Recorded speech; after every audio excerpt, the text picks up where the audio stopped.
प्रिय छात्रों नमस्कार। एनसीईआरटी फिजिक्स कक्षा 12वीं में आपका स्वागत है। आज का हमारा टॉपिक है विद्युत द्विध्रुव के कारण निरक्षीय स्थिति में विद्युत क्षेत्र की तीव्रता। इसके पहले हम अक्षीय स्थिति में कर चुके हैं, तो सबसे पहले हम ये जान लेते हैं कि अक्षीय और निरक्षीय में फ़र्क क्या होता है, क्योंकि पिछले वीडियो लेक्चर में मैंने अक्षीय के बारे में केवल आपको समझाया था। यहाँ पर बात की जाए तो अक्षीय का मतलब ये होता है क्षैतिज लाइन, और निरक्षीय का मतलब होता है बाह्य अक्ष यानी कि ऊर्ध्वाधर लाइन। अक्षीय और निरक्षीय आपको ध्यान रखना है, क्योंकि यहाँ पर अक्सर गड़बड़ियाँ ये होती हैं कि अक्षीय और निरक्षीय पता नहीं होता। तो चूंकि दोनों समान रूप से ही है व्यंजक, इसलिए आपको ध्यान रखना निरक्षीय यानी बाह्य अक्ष और अक्षीय का मतलब एक्स अक्ष। तो इनमें आपको डिफरेंस पता होना चाहिए। तो अक्षीय स्थिति यानी कि जैसे एक द्विध्रुव है, तो द्विध्रुव से इस यहाँ पर बिंदु P लेंगे तो वो अक्षीय हो जाएगा, और द्विध्रुव से अगर यहाँ पे बिंदु P लेंगे तो वो निरक्षीय हो जाएगा। जैसे कोई द्विध्रुव यहाँ पे रखा हुआ है और बिंदु P यहाँ पे है, तो हम यहाँ से इसके मध्य बिंदु O से R दूरी लेंगे तो ये हो जाएगा निरक्षीय। लेकिन कोई द्विध्रुव यहाँ पर है और इसका मध्य बिंदु ये है, और यहाँ से हम इस डायरेक्शन में बिंदु P लेंगे तो वो हो जाएगा उसी अक्ष पर जिस अक्ष में रखा है, तो उसे बोलते हैं अक्षीय। और अक्ष से विपरीत उसे बोलते हैं निरअक्ष यानी निरक्षीय, जिसे हम बाह्य अक्ष भी बोलते हैं। तो ये हो गया अक्षीय और निरक्षीय। चलिए अब हम तीव्रता ज्ञात करेंगे। तो सबसे पहले हम विद्युत द्विध्रुव बना लेते हैं, जैसा कि आप सभी जानते हैं। तो इसके लिए हम रफ पेपर का यूज़ करेंगे या फिर चित्र को अलग से बनाएंगे, क्योंकि हमें उसकी बार बार ज़रूरत पड़ती रहती है। तो इस पेपर पर हम बनाएंगे इसका चित्र। सबसे पहले हम इसमें बना लेते हैं एक द्विध्रुव जो बराबर किंतु विपरीत आवेशों से मिलकर बना होगा और जिसकी बीच की दूरी 2a होगी। तो ये हमने बनाया प्लस q और माइनस q चार्ज से एक द्विध्रुव। ये प्लस माइनस आप कहीं भी ले सकते हैं, इसमें आप कोई दुविधा मत मानिए, प्लस माइनस कहीं भी हो सकते हैं। अब इसके बाद इसका मध्य बिंदु क्या होगा O, और मध्य बिंदु O होगा, और प्लस q पर हम मान लेते हैं बिंदु A पर प्लस q है और बिंदु B पर माइनस q है, और इनके बीच की जो दूरी होती है वो 2a होती है टोटल। तो बीच की दूरी 2a भी हमने मान ली है। जब ये 2a होगी तो बात करें इसका, ये O मध्य बिंदु है, तो ये हो जाएगी a और ये भी हो जाएगी a और a में बट जाएगी। तो हमने इसको a और a में बांट दिया। अब इसके मध्य बिंदु O से R दूरी पर यहाँ कहीं निरक्षीय स्थिति में एक बिंदु P होगा, तो हम यहाँ से R दूरी ले लेते हैं, और यहाँ पे एक बिंदु हमने माना P, जिस पर हमें विद्युत क्षेत्र की तीव्रता ज्ञात करनी है। तो प्लस Q आवेश के कारण तीव्रता अलग होगी और माइनस Q के कारण अलग होगी। तो अगर हम बात करें प्लस Q की, तो बिंदु P पर टेस्ट चार्ज होता है Q0, जो कि एक टेस्ट ही चार्ज है जो धनात्मक प्रकृति का होता है। तो अगर ये यहाँ पर है, मान के चलिए यहाँ पर वो चार्ज है, यहाँ पर हम मान लेते हैं, आपको ध्यान रखना यहाँ पर Q0 है या Q है, छोटा Q है, तो प्लस इसको क्या करेगा, धक्का देगा इस डायरेक्शन में। तो वो हम डायरेक्शन बना लेते हैं कि इस डायरेक्शन में जाएगी। तो हमने क्या किया, यहाँ पे रखा और हमने बनाया कि ये इसको इस तरीके से आगे की ओर धक्का देगा, और इसको हमने थोड़ा डार्क बना लिया है, और ये हो जाएगा E। तो ये हो जाएगी इसकी तीव्रता E वेक्टर। अब लेकिन यहाँ पे बन रहा है थीटा, तो इसके बनेंगे समकोणिक घटक।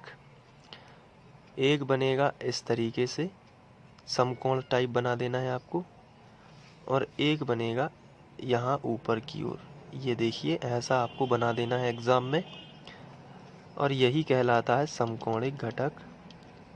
ये 90 डिग्री हो जाता है यहाँ पे पूरा, इसलिए ये देखिए। तो यहाँ पे आपको तीर के चिन्ह लगा देने हैं, और चूंकि ये है E1, इसको हम नाम दे देते हैं प्लस के कारण E1। तो ये E1 वेक्टर है, लेकिन इसकी दो डायरेक्शन होंगी, एक यहाँ और एक ऊपर। तो चूँकि थीटा यहाँ पे बन रहा है एंगल, तो थीटा यहाँ पे भी बनेगा, और जब जिस भी घटक से थीटा बनता है वहाँ पे कॉस लेते हैं और बाकी साइन। तो ये हो जाएगा, यहाँ थीटा बना है इसलिए ये इससे टच है, तो ये हो जाएगा E1 cos थीटा, और ये ऊपर जो है ये हो जाएगा E1 sin थीटा। ये इस तरीके से आपको बना देना है। तो ये हो जाएगा E1 के लिए, और cos इसलिए लिया है क्योंकि यहाँ पे बना है थीटा यहाँ, तो यही थीटा यहाँ पे बनेगा, और जहाँ थीटा बनता है वहाँ हो जाएगा cos, और ये बनेगा फिर वापस साइन, क्योंकि ये 90 माइनस थीटा साइन थीटा ही होता है, cos 90 माइनस थीटा, तो वो एक ही रूप है। अब यदि बात की जाए माइनस क्यू की, तो माइनस क्यू इस चार्ज को क्या करेगा, यहाँ पे जो चार्ज रखा है आपको भूलना नहीं है, ये क्यू चार्ज रखा हुआ है, छोटा चार्ज जिसकी प्रकृति धनात्मक है। तो ये क्या करेगा, माइनस इसको अंदर की तरफ खींचेगा, यानी हम यहाँ पे बना दें तो हम देखेंगे कि माइनस जो है इसको अंदर की ओर खींच रहा है इसी डायरेक्शन में। तो ये हमने बनाई कि ये हो जाएगी E2 वेक्टर, माइनस क्योंकि इसको अंदर की तरफ खींच रहा है। लेकिन E2 के भी घटक बनेंगे, ये घटक पहले से ही बने हुए हैं, एक इस तरफ समकोण बना है और ये नीचे की ओर आप देख सकते हैं ये 90 फिर बन गया, तो इस तरीके से ये समकोण बन जाएगा। तो अब यहाँ पे देखना है, यहाँ थीटा बनेगा, यहाँ थीटा बन रहा है, तो एकांतर कोण से ये जेड आकृति का आपको कोण दिख रहा होगा, ये देखिए यहाँ पे, तो थीटा यहाँ भी बनेगा। तो जिस घटक से थीटा टच होता है वहाँ पे उसका कॉस होता है, तो ये E2 है इसलिए E2 का कॉस यहाँ पे होगा, E2 cos थीटा।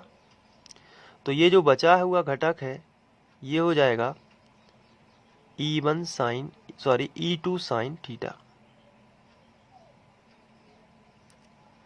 इस तरीके से इनके घटक आपको बांटना है। तो चित्र में सबसे पहले आपको इतना ही करना है, इसके बाद आगे बढ़ना है। और जो हमने चित्र बनाया है आइए इसके बारे में लिख लेते हैं। इसको साइड में रख देते हैं और हम शुरू से लिखेंगे। ये चित्र आपको यहाँ पहले बनाना है, उसके बाद भाषा लिखना है एग्जाम में। तो चूंकि हमने चित्र अलग से बनाया है तो हम यहाँ पे लिखेंगे, माना AB एक विद्युत द्विध्रुव है, माना AB एक विद्युत द्विध्रुव है जो प्लस Q तथा माइनस Q आवेश से मिलकर बना है तथा इसकी लंबाई 2a है। ये वाली भाषा तो आपने पहले वाले में भी लिखी थी, अक्षीय में, दोनों की भाषा सेम है, लेकिन यहाँ से इसकी भाषा चेंज होगी आगे। इसके मध्य बिंदु O से निरक्षीय स्थिति में, यहाँ पे मैं आपको साथ में ही बताता चलता हूँ, इसके मध्य बिंदु O से आपको ध्यान से देखना है, इसके मध्य बिंदु क्या है O, इसके मध्य बिंदु O से निरक्षीय स्थिति में यानी बाई अक्ष में, ऊपर की ओर है क्योंकि, तो आपको लिखना है निरक्षीय स्थिति में R दूरी पर, दूरी कितनी है R दूरी पर एक बिंदु P स्थित है जिस पर विद्युत क्षेत्र की तीव्रता ज्ञात करनी है। विद्युत क्षेत्र की तीव्रता ज्ञात करनी है, ये आपको लिखना पड़ेगा एग्जाम में सबसे पहले। तो ये तो हमने लिख लिया, इसके बाद आगे बढ़ते हैं। तो इस चित्र को जरा देख लेते हैं। इस चित्र में अगर बात करें तो प्लस क्यू आवेश के कारण बिंदु P पर निकाल लेते हैं तीव्रता, और फिर इसके बाद माइनस क्यू के कारण भी बिंदु P पर तीव्रता निकालेंगे, जैसा हम लोगों ने पहले किया था। तो हम यहाँ पे हेडिंग डालते हैं प्लस क्यू आवेश के कारण बिंदु P पर तीव्रता। तो हमने हेडिंग डाल दी। अब तीव्रता निकालना है तो इसके लिए हम लिखेंगे, इसको E1 नाम दे देते हैं। E1 बराबर तीव्रता का फॉर्मूला वही रहेगा जो कि हम पहले कर चुके हैं, 1/4πε0 इंटू और Q बटे, यानी प्लस Q है तो प्लस लिखना अनिवार्य नहीं है क्योंकि वो माना ही जाता है। और दूरी कितनी है, दूरी प्लस Q से बिंदु P तक की दूरी तो AP ही मानी जाएगी।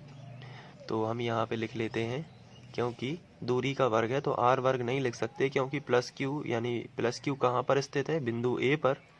तो A से P तक की दूरी तो AP ही रहेगी, इसलिए हम यहाँ पे लिख देते हैं AP वर्ग, AP वर्ग।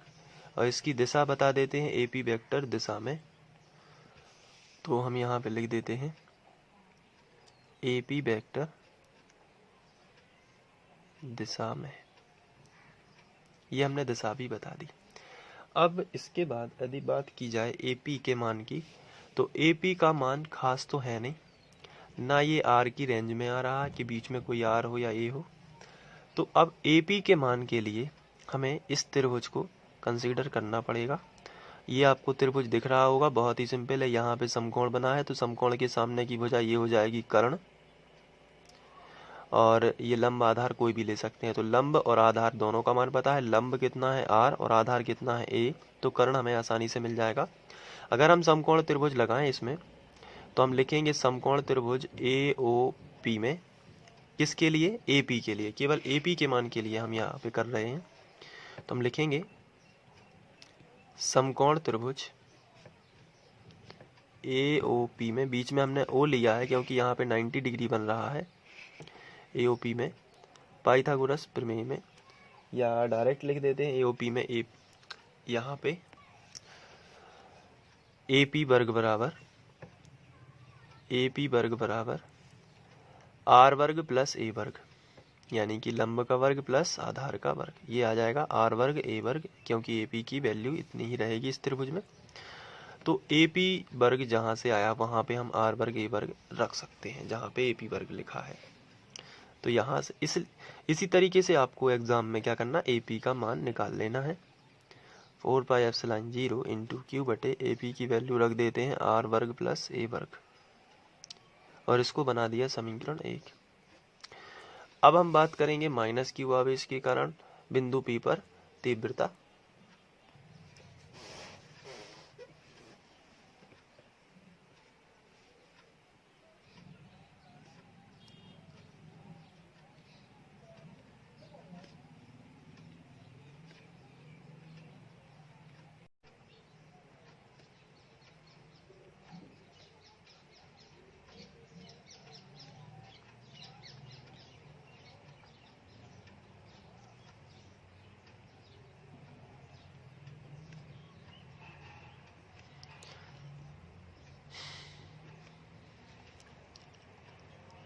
अब माइनस Q जो है E2 बराबर 1/4πε0 इंटू Q बटे, माइनस Q से यदि दूरी देखी जाए तो माइनस Q जो है वो BP है, तो माइनस Q से बिंदु P तक की दूरी कितनी हो जाएगी, BP, इसलिए हम यहाँ पे लिख देंगे BP वर्ग। अब BP का मान भी हमें कैसे मिलेगा, फिर से त्रिभुज लेना पड़ेगा, क्योंकि ये लंब आधार और ये समकोण इस तरफ भी बनेगा, तो ये हो जाएगा कर्ण। तो समकोण त्रिभुज कौन सा लेना पड़ेगा, POB में। तो हम यहाँ पे लिखेंगे समकोण त्रिभुज POB में, और BP स्क्वायर हमें मिलेगा लंब वर्ग धन आधार वर्ग, यानी R वर्ग प्लस A वर्ग, R वर्ग प्लस A वर्ग, ये BP स्क्वायर हमने निकाल लिया। अब BP की जगह पर मान रख देते हैं, तब E2 मिलेगा 1/4πε0 इंटू Q बटे R वर्ग प्लस A वर्ग। ये BP की जगह पर हमने ये पूरा मान रख दिया और इसे बना दिया समीकरण 2। अब यदि चित्र की बात की जाए तो ये जो घटक हमने बांटे हुए हैं इसके बारे में लिख लेते हैं। सबसे पहले हमने E1 को बांटा था, तो कॉस वाला क्षैतिज कहलाता है और साइन वाला ऊर्ध्वाधर, या फिर इस तरीके से भी आप देख सकते हैं क्षैतिज कौन है ऊर्ध्वाधर कौन है। तो हम यहाँ पे लिखेंगे तीव्रता E1 को क्षैतिज घटकों में विभाजित करने पर, या तीव्रता E1 को घटकों में विभाजित करने पर, और लिख लेते हैं। जो लिखना है आपको मैं पहले से ही लिख देता हूँ। तो इस तरीके से हम लिखेंगे तीव्रता E1 को समकोणिक घटकों में विभाजित करने पर क्षैतिज घटक कॉस वाला है E1 cos थीटा और ऊर्ध्वाधर घटक E1 sin थीटा। इसके बाद हम तीव्रता E2 को भी इसी तरीके से लिखेंगे। तो हमने लिखा तीव्रता E2 को समकोणिक घटकों में विभाजित करने पर, जो कि हम पहले ही समझ चुके हैं, केवल लिखना बस है। क्षैतिज घटक हो जाएगा कॉस वाला, क्षैतिज देखिए यहाँ पे कॉस वाला क्षैतिज, बस यहाँ पे 1 और 1 था, यहाँ पे 2 और 2 लगा दिया। अब चित्र में यदि ध्यान से देखा जाए तो E1 sin थीटा और E2 sin थीटा एक दूसरे के बराबर हैं, लेकिन विपरीत हैं। ये उल्टी दिशा में है और ये इसके विपरीत दिशा में है। जबकि E1 cos थीटा और E2 cos थीटा की डायरेक्शन सेम है, एक ही डायरेक्शन में है। तो यहाँ पे हम लिखेंगे कि E1 sin थीटा और E2 sin थीटा परस्पर बराबर किंतु विपरीत दिशा में होने के कारण एक दूसरे के प्रभाव को निरस्त कर देते हैं। जबकि E1 cos theta E2 cos theta एक ही दिशा में होने के कारण परस्पर जुड़ जाते हैं। ये भाषा हमें लिखनी पड़ेगी। तो चलिए लिख देते हैं। तो हमें कुछ इस तरीके से लिखना पड़ेगा। चित्र से स्पष्ट है कि E1 sin थीटा और E2 sin थीटा परस्पर बराबर किंतु विपरीत दिशा में होने के कारण एक दूसरे के प्रभाव को नष्ट कर देते हैं, जैसा कि आप चित्र में देख पा रहे होंगे। यहाँ पे देखिए E1 sin थीटा और E2 sin थीटा परस्पर बराबर हैं किंतु एक दूसरे के कैसे विपरीत हैं, तो एक दूसरे के प्रभाव को नष्ट कर रहे हैं। जबकि E1 cos थीटा और E2 cos थीटा एक ही दिशा में है, तो ये जुड़ जाएंगे। तो यही हमने यहाँ पे लिख दिया है, एक दूसरे के प्रभाव को नष्ट कर देते हैं, परंतु E1 cos थीटा तथा E2 cos थीटा एक ही दिशा में होने के कारण परस्पर जुड़ जाते हैं। इसलिए परिणामी तीव्रता E बराबर होगा E1 cos थीटा, दोनों को जोड़ देते हैं, E1 cos theta plus E2 cos theta. ये हमने दोनों को जोड़ दिया। लेकिन अगर बात करें हम E1 और E2 के मान की, तो मैं आपको दिखा देता हूँ। E1 का मान आप देखिए यहाँ पे 1/4 पाई एप्सिलॉन 0 Q बटे R वर्ग प्लस A वर्ग, और इसको हमने समीकरण 1 बनाया था। और E2 का मान भी उतना ही है जितना E1 का है, 1/4 पाई एप्सिलॉन 0 Q बटे R वर्ग प्लस A वर्ग। देखिए यहाँ पे दोनों मान बिल्कुल एक जैसे हैं, और ये समीकरण 1/2 से हमने इसलिए बनाया था ताकि हम बता सकें कि E1 और E2 दोनों कैसे बिल्कुल बराबर हैं। आप देख लीजिए ये वाला मान और ये वाला मान दोनों ही कैसे हैं, बराबर हैं। तो हम यहाँ पे लिखेंगे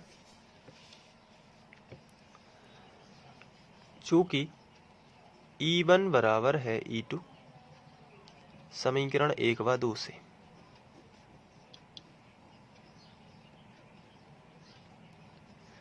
तो यहाँ पे हम E2 की जगह पर E1 लिख सकते हैं। तो हो जाएगा E बराबर, चाहे E1 की जगह पे E2 लिख दीजिए, दोनों ही एक ही बात है। E1 cos थीटा ज्यों का त्यों, लेकिन इस E2 की जगह पर हम E1 लिख सकते हैं क्योंकि बराबर है। तो यहाँ भी हो जाएगा E1 cos theta. E1 cos theta plus E1 cos theta हो जाएगा 2 E1 cos theta, 1 cos theta ये है, 1 cos थीटा, तो 2 cos थीटा हो जाएंगे, 2 E1 cos थीटा। और E1 की वैल्यू हम समीकरण 1 से रख देंगे।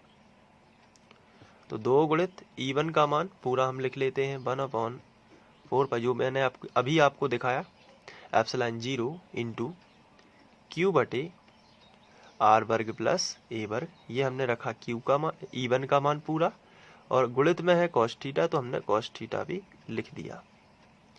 अब यहाँ पे cos थीटा का मान हमें निकालना है, तो हमें वापस से चित्र में चलना पड़ेगा। तो इस चित्र में यदि देखा जाए तो cos का फॉर्मूला क्या होता है, आधार बटे कर्ण, यही होता है ना, आधार बटे कर्ण। तो अब आधार यदि हम यहाँ पे देखें, आधार क्या है, आधार A है, और कर्ण क्या है, कर्ण था इन दोनों का।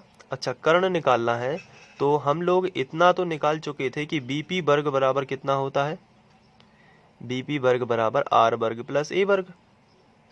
ये हमने अभी निकाला है, R वर्ग प्लस A वर्ग BP वर्ग। लेकिन BP वर्ग नहीं, केवल कर्ण यानी BP चाहिए, तो वर्ग हटेगा तो क्या आ जाएगा, वर्गमूल।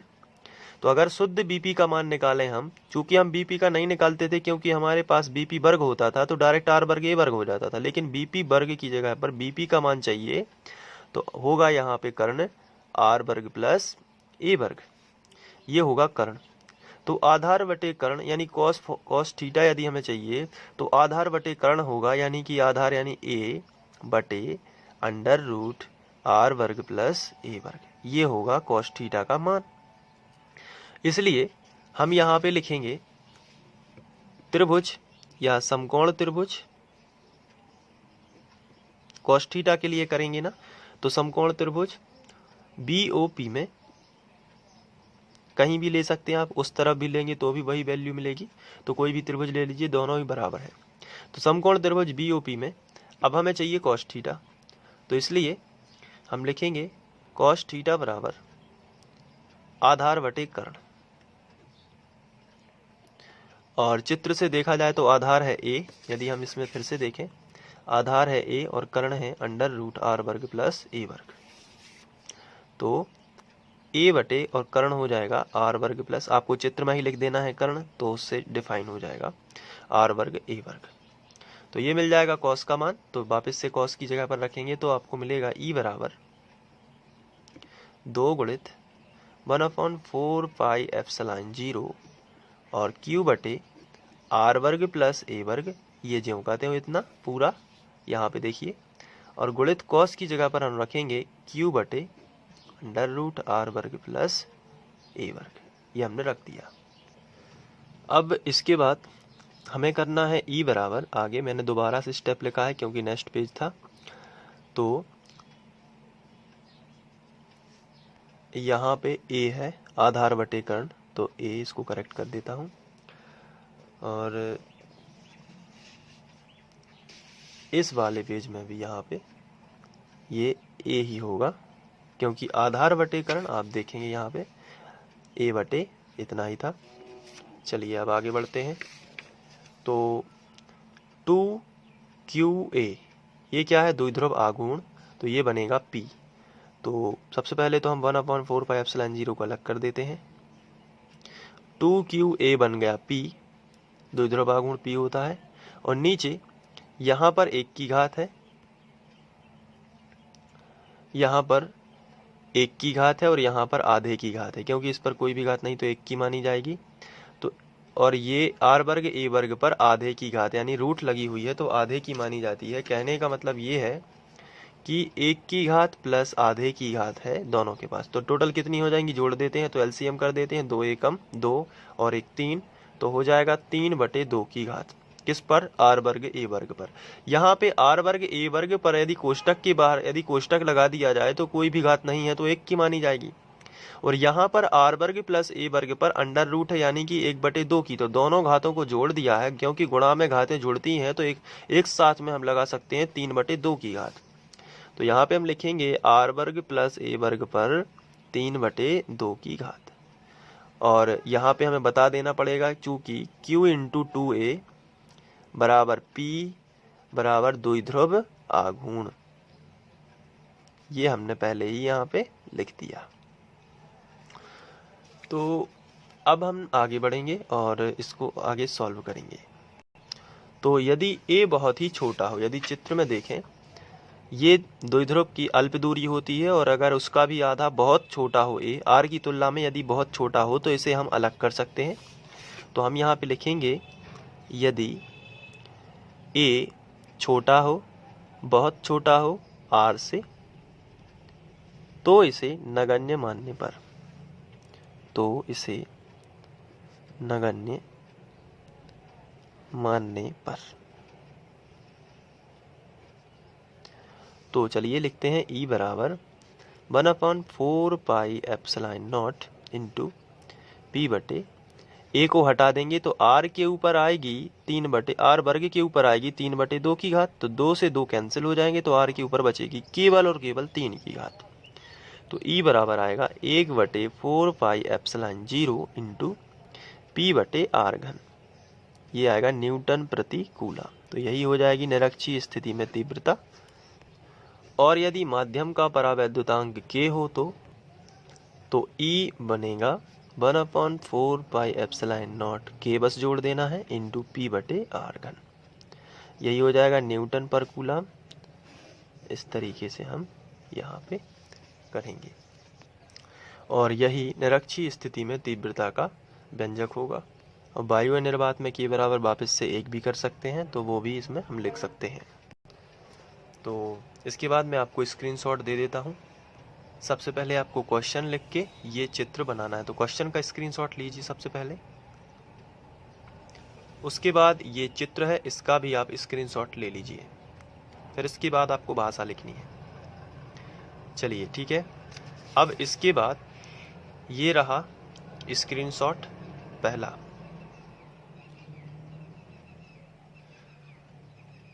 फिर इसके बाद ये यहाँ पर थोड़ा सा बड़ा है, लेकिन आपको करना ही पड़ेगा क्योंकि अक्षीय निरक्षीय में से एग्जाम में ज़्यादातर पूछा जाता है।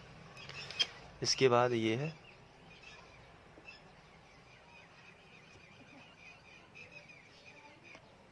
फिर ये,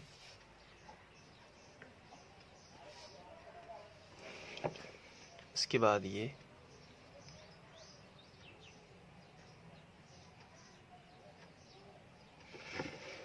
फिर ये,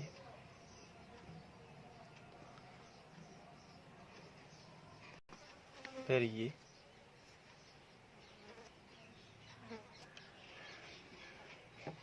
इसके बाद ये। आशा करता हूँ आप लोगों को ये समझ में आ गया होगा। Thank you.